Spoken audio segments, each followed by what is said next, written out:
Merhaba arkadaşlar. Evet, tanıtımını yaptığım papatya küpelerin yapımını şimdi beraber yapacağız. Nasıl yapıldığını göstereceğim. Öncelikle malzemelerimiz 6 numara büyüklüğünde bir inci kullandım. Bir boncuk siz de kullanabilirsiniz. Plastik de olabilir, bu cam da olabilir, fark etmez. Delika boncuk kullandım. Hatta şöyle şu renk de kullanacağım. Bunu nerede kullanacağım yaparken göreceksiniz. Şöyle beyaz kum olmak zorunda. Bakın şunlar beyaz kum, şu sarılar delika ve yeşille mavi tonu. Aslında bu yeşil de olabilir, açık yeşil, koyu yeşil de olabilir. Benim elimde şu an bu vardı, bunu kullanacağım. Bu şekilde bir de küpe aparatımız var. İsterseniz dikebilirsiniz, isterseniz yapıştırabilirsiniz. Şimdi yapımına başlıyoruz. Bunu iple çalışacağız. İğnemizi, ipimizi, incimizi aldık. Bir tane koyu yeşil aldım. Bir tane inci ve bir koyu yeşil alıyorum. İpimin aşağısına doğru indiriyorum üçünü de.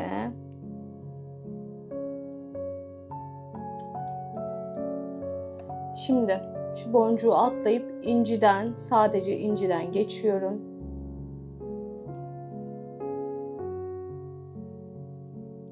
Bunu buraya sabitledim. Şimdi bu boncuğun da altından ve inciden geçiyorum. Yok, inciden geçmiyorum. Sadece boncuktan, altından yukarı doğru çıkıyorum.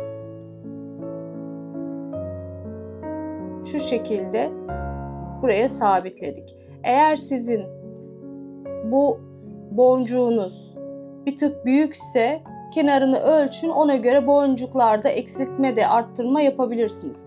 Şimdi ben 3 tane şöyle açık renk boncuğundan alıyorum. Bir tane koyu, 3 tane yine açık renk aldım.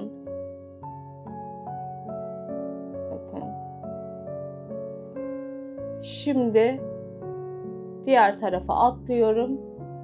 İlk yarısını dolduruyorum. Aynı sıralamayı diğer taraf için de yapıyorum. 3 açık, 2, 3, 1 koyu ve 3 açık renk miyukimi aldım. Yine koyu renkten geçiyorum.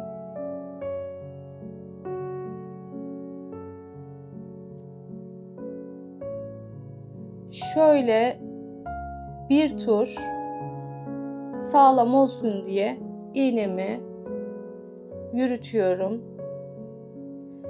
Burada zeminde delika kullanmamın sebebi, boncukların içinden geçtiğimiz için kum boncuğun deliği yeterli olmayabiliyor. O yüzden bazı yerlerde Miyuki'den yardım aldık. Kum boncuk çünkü zorluyor modeli yaparken.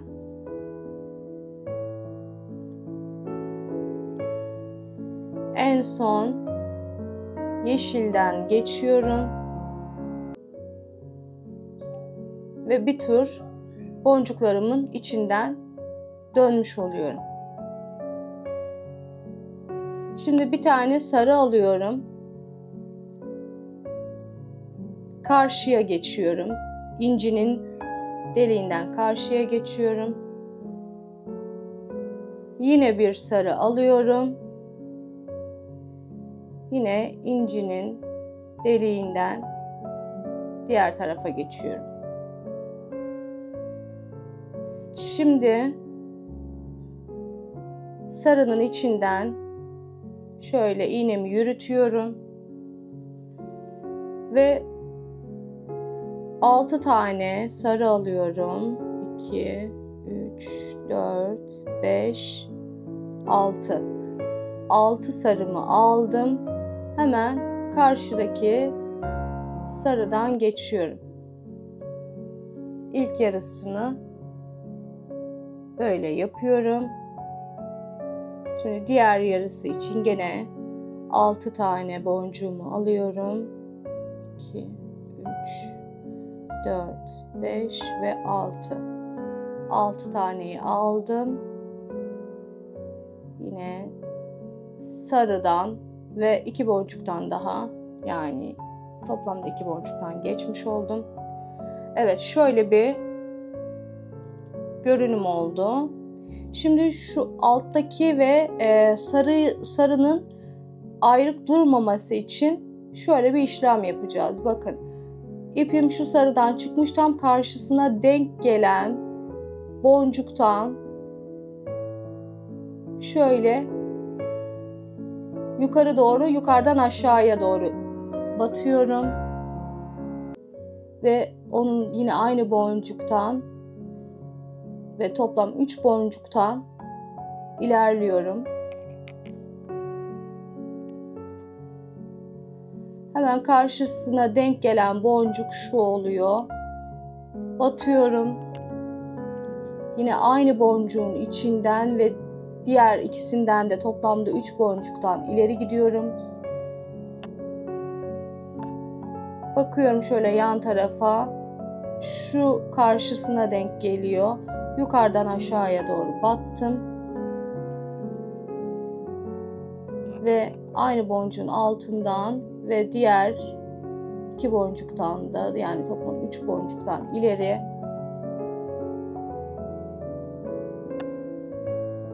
karşısına denk gelen boncuğa bakıyorum. Şu koyu renk olan denk geldi. Burada çok önemli değil hangi boncuklar, yani benimki koyuya denk geldi, sizinki açığa denk gelmiş olabilir. Önemli olan bizim şunları sabitlememiz. 3 taneden çıktım. Karşısına denk gelen şu.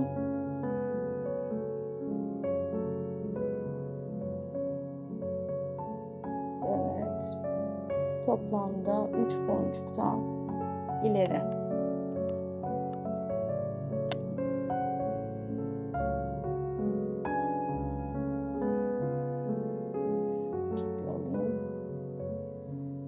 Evet, bu şekilde yaptıktan sonra arkadaşlar birkaç yerden ne yaptık? Yeşille sarıyı birbirine bu şekilde bağladık ve sağlamlaştırdık. Şu ipi ben bir keseyim. Tamam. Şimdi gelelim diğer aşamaya. Diğer aşamada ne yapacağım? Burada yine Miyuki'nin beyazını kullanacağım. Çünkü dediğim gibi kum boncukla birbiri içinden geçerken deliği küçük olduğu için yetersiz oluyor. Şu zemini mutlaka Miyuki kullanın.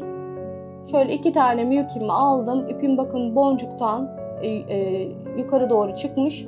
Hemen aşağısına ve diğer üçünden de geçiyorum. 3 boncuktan da ileri doğru geçtim.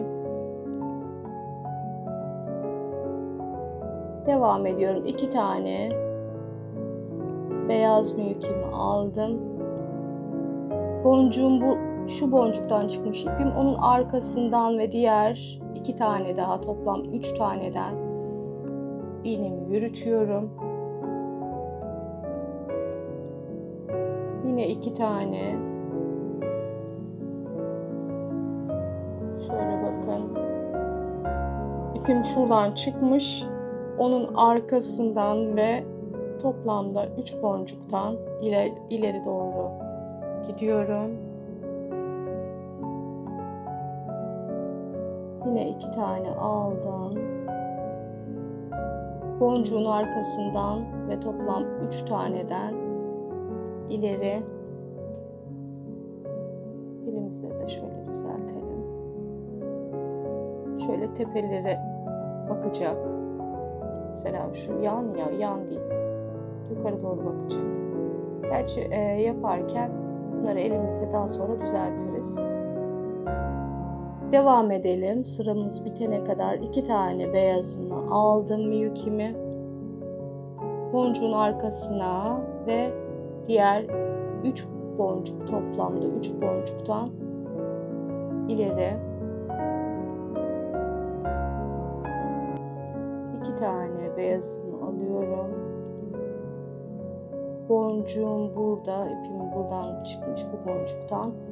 Bir bu, diğer ikisinden de şöyle geçtim.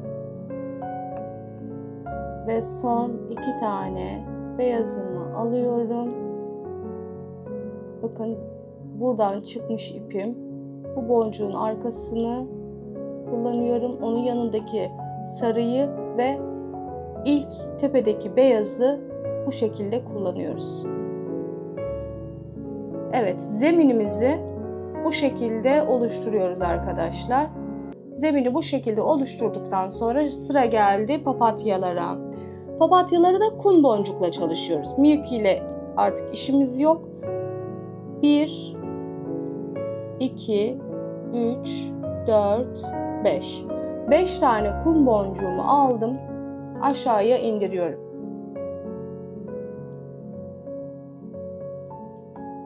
İlkine dokunmuyorum. Diğer 4'ünün içinden ve alttaki bakın Miyuki'nin içinden geçerek şöyle ilk tepeyi oluşturuyorum. Hemen yanındaki Miyuki'den aşağıdan yukarı doğru çıktım. Burada da 5 tane boncuk alıyorum. 1, 2, 3, 4 ve 5. Bunu da aşağıya indiriyorum. İlkini atlıyorum. Şurada 4, bir tane de Miyuki, 5 tane boncuktan aşağıya indim. İlk 2 şekli böyle verdik ama buraya 2 tane daha yapacağım. Yani hemen yanına tekrar atlıyorum. İğnem arkadan çıkıyor, bakın. Arkadan çıkıyor. Aynı yere bir 5 tane daha yapacağım ve yanına da 5 tane yapacağım. Beyaz boncuğumu alayım. Burada Miyuki kullanmıyoruz. Kum boncuk kullanıyoruz. Çünkü bunu yaparken ipimiz, iğnemiz bize rahat çalışmamız için olanak sunuyor. Şimdi nerede kaldık? Arkadaydı ipim. 5 tane alıyorum. 1, 2, 3, 4, 5. Bunu da aşağıya indiriyorum. Birinciyi atlıyorum. Diğer 4 ve Miyuki'den. Görüyor musunuz? Toplamda yine 5 boncuktan aşağıya iniyorum. Yine yandaki Miyuki'ye atlıyorum. İğnem arkadan şöyle çıkıyor. 5 tane beyaz kum boncuğumu alıyorum. 2, 4, 5. Bunu aşağıya indiriyorum. Ve 4, bir de şurada Miyuki'den toplam 5 boncuktan aşağıya indim. Evet, şimdi buraya indikten sonra yandaki beyaz boncuktan, ikili var ya, ikili boncuğun ilk beyazından yukarı çıkıyorum. Aynı işlemi buraya da yapıyoruz. Evet, papatyamız bakın bu şekilde yaptıkça kendini gösterecek. Yine aynen 1, 2, 3, 4, 5 tane boncuğumu alıyorum. Aşağıya indiriyorum. Birinciyi atlayıp diğer boncuklardan aşağıya indim. Sonra yana atlıyorum. Aşağıdan yukarı doğru battım. Buraya da 5 tane. 1, 2, 3, 4, 5. Aşağıya indiriyorsunuz boncuklarınızı. Bir taneyi atlayıp diğer 5 boncuktan iniyoruz. Şimdi 2 tane yaptık buraya. Her bir boncuğa birer tane yapmış olduk. Ne yapıyorum? Tekrar geri dönüyorum. Bu boncuğa çünkü 2 tane yapmam lazım. Geri döndüm. Böyle beyazdan girip arkadan çıkıyorum. Şimdi 5 tane alıyorum. 2, 3, 4 ve 5. Aşağıya indiriyorum. İlk boncuğu atlayıp diğer 4 ve şurada Miyuki'den 5 tane boncuktan aşağıya indik. Yana atlıyorum. Aşağıdan yukarı battık. Aynısını buraya da yapıyoruz.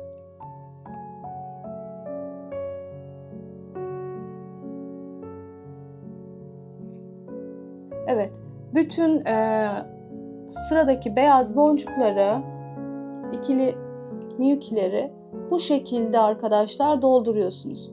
Başka yapacağınız hiçbir şey yok. Evet, bakın şurada bütün boncuklardan geçtim. Bir taneyi atlayıp tabii.